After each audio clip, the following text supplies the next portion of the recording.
भरम गुलाल की कथा। एक था राजकुमार।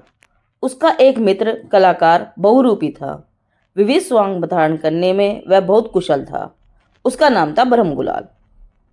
एक बार राजकुमार के सामने विवाद उपस्थित हुआ, क्योंकि राजकुमार भरम गुलाल कलाकार की बहुत प्रशंसा करता था। उसकी मित्र मंडली को यह बात अच्छी नहीं लगती थी। मित्र कहते थे कि तुम उसकी अनुचित प्रशंसा करते हो। उसकी कला साधारण श्रेणी की है। राजकुमार को उसकी कला सर्वश्रेष्ठ लगती थी। उसे उसकी कला में एक विशेष आकर्षण दिखाई देता था। परंतु उसके दुर्जन मित्रों को एक जैन कलाकार की प्रशंसा असहनीय थी। एक दिन की बात है, जब राजकुमार का एक सगा संबंधी आया। राजकुमार ने मुक्त कंठ से भरम गुलाल की प्रशंसा की। उसकी प्रशंसा सुनकर राजकुमार के अन्य मित्र उत्तेजित हो गए और एक मित्र ने कहा, इस प्रकार का स्वांग रच लेना यह तो एक साधारण कार्य है। हाँ, यदि भरम गुलाल सच में कलाकार है तो हम उसकी कला की परीक्षा की मांग करते हैं। राजकुमार को तो भरम गुलाल की कला पर की शक्ति पर पूरा विश्वास था। उसने तुरंत कहा, मित्रों, तुम खुशी से उसकी परीक्षा कर सकते हो। तुम जो भी स्वांग उसे करने को कहोगे वह तैयार है। मित्रों ने कहा, हम उसको सिंह के रूप में देखना चाहते हैं। दूसरे मित्र ने कहा, मात भेष धारण कर लेना तो साधारण बात है, परंतु उसमें सचमुच सिंह के समान पराक्रम और तेज होना चाहिए। राजकुमार ने जवाब दिया, उसके लिए वह सब शक्य है। मित्र मंडली अपने हृदय की भावना पूरी करना चाहती थी, जिसका आज उन्हें अवसर भी मिल गया। उन्होंने मन ही मन प्रसन्न होते हुए कहा, अब आएगा मजा। राजकुमार ने उन सबको विश्वास दिलाया और भरम गुलाल के पास चला गया। राजकुमार की सभा में वह बारंबार अपनी कला का प्रदर्शन करता था। भाव परिवर्तन की अद्भुत कला पर राजकुमार और उसके कुछ मित्र मुग्ध थे। दर्शकों का हृदय अपनी ओर आकर्षित करने की उसमें अद्भुत शक्ति थी। जो स्वांग वह धारण करता उसमें स्वाभाविकता का वास्तविक दर्शन होता था। ऐसा होने पर भी राजकुमार के कितने ही मित्र उससे प्रसन्न न थे। वे किसी प्रकार से उसे अपमानित करने का अवसर देख रहे थे। अब जब उन्हें यह अवसर मिल ही गया तो वे बहुत खुश हुए और उन्होंने उपरोक्त प्रकार से परीक्षा लेना निश्चित किया। राजकुमार ने भरम गुलाल से कहा, आज तुम्हें अपनी कला को अच्छी तरह से दिखाना पड़ेगा। मेरी मित्र मंडली आज तुम्हारी परीक्षा करना चाहती है। भरम गुलाल यह रहस्य भरी बात सुनकर विचार में पड़ गया और उन्होंने कहा, कुमार, क्या अभी तक तुम्हारी मित्र मंडली हमारी परीक्षा नहीं कर पाई? हमारी कला का प्रदर्शन तो यहाँ बहुत समय से हो रहा है, फिर आज यह नया विचार कैसा? राजकुमार ने कहा, आज तुम्हें अपनी कला की परीक्षा देनी ही होगी, क्योंकि तुम्हारी प्रत्येक कला का प्रदर्शन महत्वपूर्ण और आकर्षण होता है। अतः आज तुम्हें पहले से अधिक अच्छा स्वांग करना पड़ेगा। भरम गुलाल ने कहा, आखिर यह तो बताओ कि मेरी यह परीक्षा किस रूप में करवाना चाहते हो? राजकुमार ने बात स्पष्ट की, तुम सिंह का पराक्रम जानते हो, आज तुम्हें सिंह का स्वांग करना होगा। भरम गुलाल ने कहा, सब कुछ हो सकता है, परंतु तुम्हें भी कुछ करना होगा।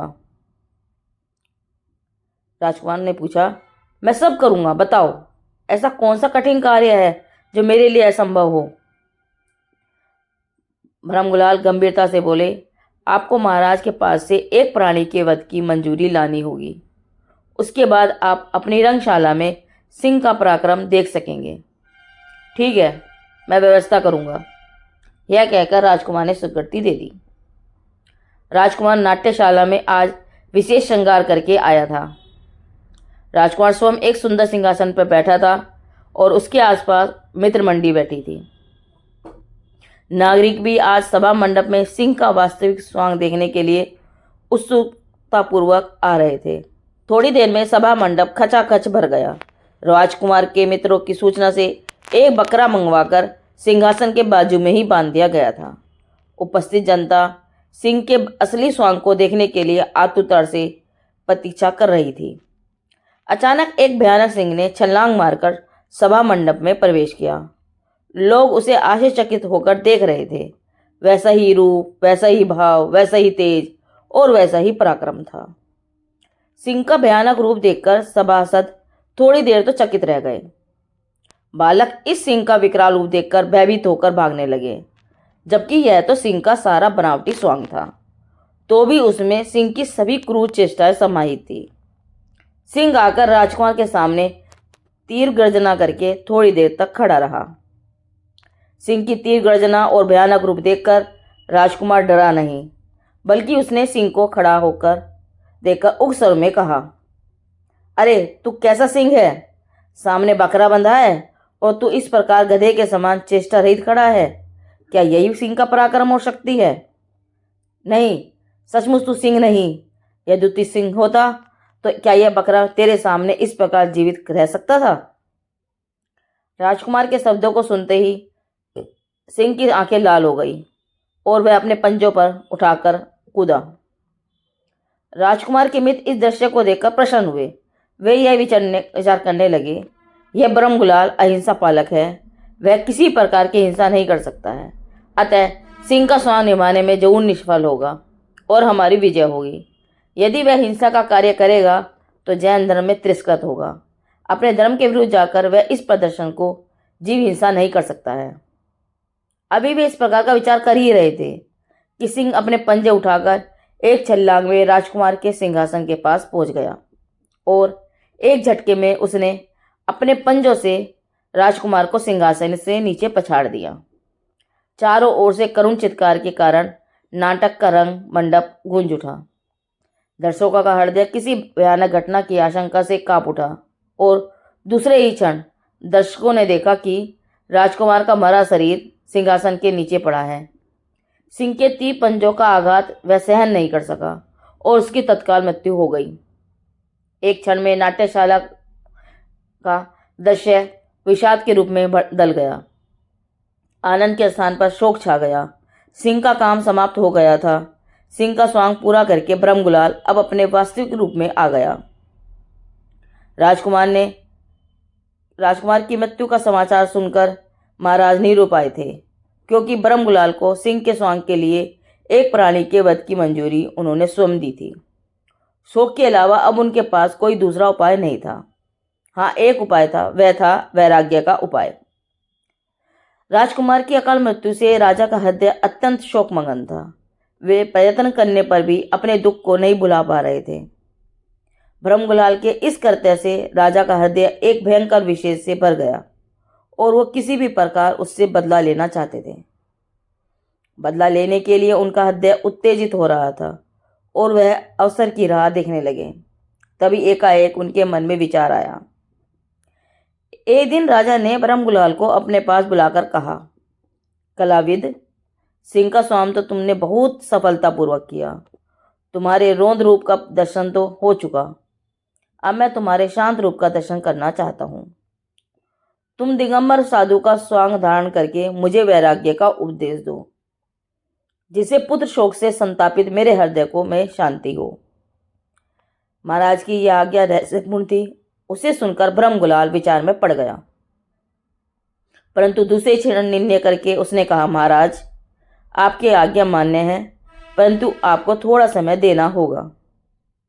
अपने मन की इच्छा पूरी होती देख राजा प्रसन्न हुआ और उसने कहा, ठीक है, जितना समय तुम्हें चाहिए उतना ले सकते हो, परंतु साधु का अच्छे से अच्छा, ऊंचे से ऊंचा उपदेश देकर तुम्हें मेरे शोक संसप्त हृदय को शांत करना होगा। अवश्य, ऐसा कहकर ब्रह्मगुलाल अपने घर चला गया। महाराज की आज्ञा अनुसार साधुपने का स्वांग धारण करने के लिए ब्रह्मगुलाल ने निश्चय कर लिया था, परंतु कार्य कठिन था।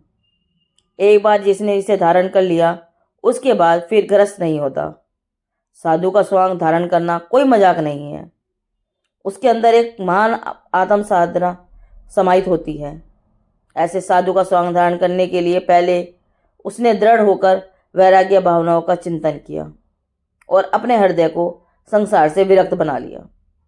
उसके अंतर में उत्साह तो था कि अहो, साधु दशा का सुंदर अवसर आया है। उनके जीवन में अचानक आए परिवर्तन को देखकर परिवारजन आश्चर्यचकित रह गए। वैराग्य से भरपूर साधु स्वांग में प्रवेश करने की पूर्ण तैयारी करने के बाद ब्रह्मगुलाल ने अपने माता पिता और पत्नी के पास जाकर सारा रहस्य प्रकट किया और साधु होने के लिए मंजूरी मांगी। ब्रह्मगुलाल के वैराग्य की बात सुनकर उनका मोह उमड़ पड़ा और उन्होंने एक बार तो ब्रह्मगुलाल को पुनः मोह सागर में ले जाने का प्रयत्न किया, परंतु उसने तो अपने आत्मा को मोह सागर से ऊंचा उठा लिया था। अब मोह की लहरें उसे स्पर्श नहीं कर सकती थी। सच्चा मुनिवेश धारण करने हेतु श्री ब्रह्मगुलाल जी वन की ओर चले गए। जंगल में जाकर उन्होंने अपने सभी वश उतार दिए और दिगंबर होकर एक स्वच्छ शिला के ऊपर पद्मासन होकर बैठ गए। फिर उन्होंने अपने हृदय की उत्कर्ष भावना पूर्वक श्री पंच परमेष्ठी भगवंतों को नमस्कार करके स्वयं दीक्षा ग्रहण की और आत्म साधना में लीन हो गए। संसार नाटक के अनेक स्वांगों को धारण करने वाला कलाविद एक क्षण में आत्म कला का उपासक बन गया।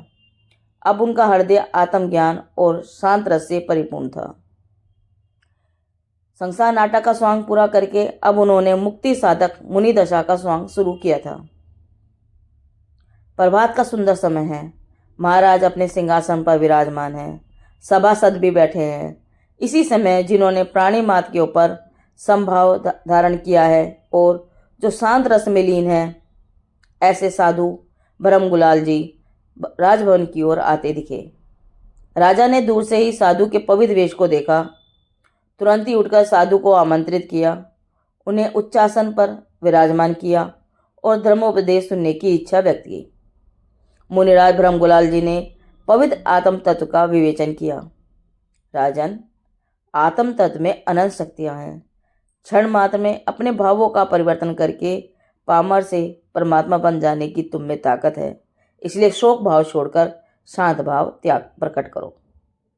मुनिराज ब्रह्मगुलाल का ऐसा दिव्य उपदेश सुनकर महाराज के हृदय का शोक समाप्त हो गया। उनके मन का पाप धुल गया। अंतर में द्वेष की ज्वाला शांत हो गई। ब्रह्मगुलाल जी के पवित्र व्यक्तित्व पर आज पहले ही दिन से महाराज को अनन्य श्रद्धा हो गई। हर्षित हृदय से उन्होंने कहा, ब्रह्मगुलाल जी, आपने महात्मा के कार्य का जैसा का तैसा पालन किया है। साधु स्वांग धारण करके आपने हमारे मन में से शोक मिटा दिया है। मैं आपके इस साधु स्वांग को देखकर बहुत प्रसन्न हुआ हूँ। इसीलिए आप इच्छित वर मांगो। आप जो आप मांगोगे मैं वह देने को कहा गया था। परंतु वे इसमें नहीं फंसे। वे बोले, राजन, आप एक दिगंबर साधु के सामने ऐसे अनुचित शब्दों का प्रयोग क्यों कर रहे हैं? क्या आप नहीं जानते कि जैन साधु को राज वैभव की इच्छा नहीं होती? उन्हें अपने आत्म वैभव के साम्राज्य के सामने संसार के वैभव की लेश मात्र इच्छा नहीं है। हे नरेश्वर, ममता के सभी बंधनों को मैंने तोड़ दिया है। अब मैं निर्ग्रंथ जैन साधु हूँ और आपके पास से मुझे किसी भी वस्तु की अभिलाषा नहीं है। मैं तो मुक्ति पथ का पथिक हूँ। पूर्ण स्वतंत्रता हमारा ध्येय है। आत्म ध्यान मेरी संपत्ति है। अपनी संपत्ति से मैं संतुष्ट हूँ। इसके अलावा मैं और कुछ नहीं चाहता। ब्रह्मगुलाल जी की एक बार और परीक्षा करने के लिए राजा ने कहा, परंतु आपने यह साधु वेश तो सिर्फ स्वांग के लिए ही धारण किया है और यह तो मेरी इच्छा पूरी करने के लिए ही किया था। तुम्हारे स्वांग का कार्य पूरा हुआ। अब मैं तुम्हें यह स्वांग बदल लेना चाहिए और इच्छित वैभव प्राप्त करके तुम्हें अपना जीवन सुख में व्यतीत करना चाहिए। जिसके हृदय में समता रस का सिंधु उछल रहा हो, ऐसे ब्रह्मगुलाल जी ने हृदय की दृढ़ता व्यक्त करते हुए कहा, राजन, साधु का वेश स्वांग के लिए नहीं लिया जाता। मुनि दीक्षा ये मां स्वांग करने जैसी वस्तु नहीं है। इसमें तो जीवन पर्यंत के ज्ञान और वैराग्य की साधना होती है। मैं सांसारिक वैभव का त्याग कर चुका हूँ। अब मैं अपने आत्म कल्याण के स्वतंत्र मार्ग पर ही विचरण करूँगा और जगत को दिव्य आत्म धर्म का उपदेश सुनाऊंगा। मुनिराज ब्रह्मगुलाल जी की वैराग्य से ओतप्रोत वाणी सुनकर राजा आश्चर्यचकित होकर उन्हें देखता रहा। तभी ब्रह्मगुलाल मुनिराज खड़े हुए और अपनी पिच्ची कमंडल लेकर मंद मंद गति से जंगल की ओर रवाना हो गए। मुनिराज ब्रह्मगुलाल जी वन में एक वर्ष के नीचे चैतन्य के ध्यान में लीन हैं। अपूर्व शांत मुद्रा में मुनिराज सुशोभित हो रहे हैं। इतने में एक सिंह छलांग लगाकर उनके ऊपर झपटा। यह सिंह वही जीव था जो पहले राजकुमार था तथा सिंह का वेश धारण करके ब्रह्मगुलाल जी ने जिसके ऊपर धावा बोला था, वह राजकुमार का जीव मरकर सिंह हुआ था। वह ब्रह्मगुलाल मुनि के ऊपर जैसे ही धावा बोलने वाला था, तभी वह उनकी धीर गंभीर उपशांत मुद्रा देखकर रुक गया। उसे ऐसा लगा कि यह मुद्रा कहीं देखी है। तुरंत उसे जाति स्मरण हुआ। अरे, यह तो वही ब्रह्मगुलाल मेरा मित्र है जिसने सिंह के वेश में मुझे मार डाला था। अभी वह कैसा शांत स्थिर हो गया है। अरे, अब तो वह मुनि हो गया है। अहो, कहाँ सिंह का स्वांग और कहाँ मुनिराज का स्वांग। अभी मैं सिंह इनके ऊपर हमला करने के लिए तैयार हुआ था, फिर भी ये तो अपने आत्म ध्यान में अडिग हैं। वाह, कैसा भाव परिवर्तन! सचमुच भाव परिवर्तन करने वाला यह कलाविद सचमुच वंदनीय है। ऐसा विचार करके वह सिंह उन्हें वंदन करने लगा। ठीक उसी समय ब्रह्मगुलाल मुनिराज की दृष्टि उसके ऊपर पड़ी। दृष्टि पड़ते ही सिंह के भाव परिवर्तन का ख्याल आ गया, इसलिए करुणा से सिंह को संबोधने लगे। अरे सिंह, अरे राजकुमार, देखो देखो, यह भाव परिवर्तन की कला। प्रत्येक जीव अपने भावों को क्षण मात्र में परिवर्तन करने की ताकत रखता है। अनादि संसार में यह जीव अनेक स्वांग धारण कर चुका है, परंतु वे सभी उसने क्रूर भावना के स्वांग धारण किए हैं। शांत भाव के स्वांग कभी धारण नहीं किए। यदि आत्म ध्यान के द्वारा एक बारी मोक्ष का स्वांग धारण करे तो जीव को दूसरा कोई स्वांग धारण करना ना पड़े। कहाँ तो तुम्हारा राजकुमार का स्वांग और कहाँ ये सिंह का स्वांग। ये दोनों स्वांग क्षणिक है। तुम्हारी काया का मूल स्वांग तो सिद्ध पद है। हे जीव, इसे तू संभाल। श्री मुनिराज का उपदेश सुनकर सिंह आनंदित हुआ। उसके भावों में भी अपूर्व परिवर्तन हुआ और आनंद की अश्रुधारा से मुनि के चरणों का प्रक्षालन करने लगा। इसी समय अचानक राजा वहां से निकले और वहां का आश्चर्यकारी दृश्य देखकर वहां रुक गए और ब्रह्मगुलाल मुनिराज से कहा, हे स्वामी, यह सिंह आपके पास चरणों में क्यों शांत हो गया है और मुझे इसके प्रति वात्सल्य की भावना क्यों उत्पन्न हो रही है। ब्रह्मगुलाल मुनिराज ने कहा, सुनो राजन, यह सिंह तुम्हारा पुत्र है। मेरे सिंह के स्वांग के समय जिस राजकुमार की मृत्यु हुई थी, वही राजकुमार सिंह रूप में जन्मा है। यह सिंह मेरा ही पुत्र है। यह जानते ही राजा अति स्नेह से उससे मिलने लगा। तब फिर मुनिराज ने कहा, अरे राजन, विवाह के क्षणिक स्वांग में मोह कैसा। तुम्हारा यह राजापना भी क्षणिक है, पिता पुत्र का संबंध भी क्षणिक है। छोड़ो, अब तो छोड़ो इस क्षणिक स्वांग के मोह को। बस राजा के विवेक चक्षु खुल गए।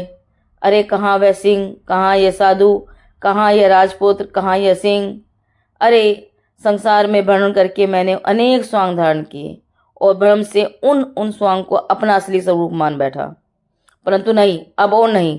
अब मैं अपने सिद्ध पद रूपी अविनाशी स्वाभाविक स्वांग के लिए उद्यम करूं। ऐसा विचार कर राजा भी अपने भावों को परिवर्तन करके मुनि हुए और सिद्ध पद के साधक बने। इस प्रकार ब्रह्मगुलाल, कलाकार, राजकुमार और राजा, इन तीनों का जीवन सम्यक भाव परिवर्तन का अद्भुत दृष्टांत है। इसी प्रकार हे पाठकों, तुम भी अपने भावों में सम्यक परिवर्तन लाओ और आत्मा को मोक्ष साधना में लगाओ। ब्रह्मगुलाल की कथा पूरी हुई। जिनवाणी माता की जय।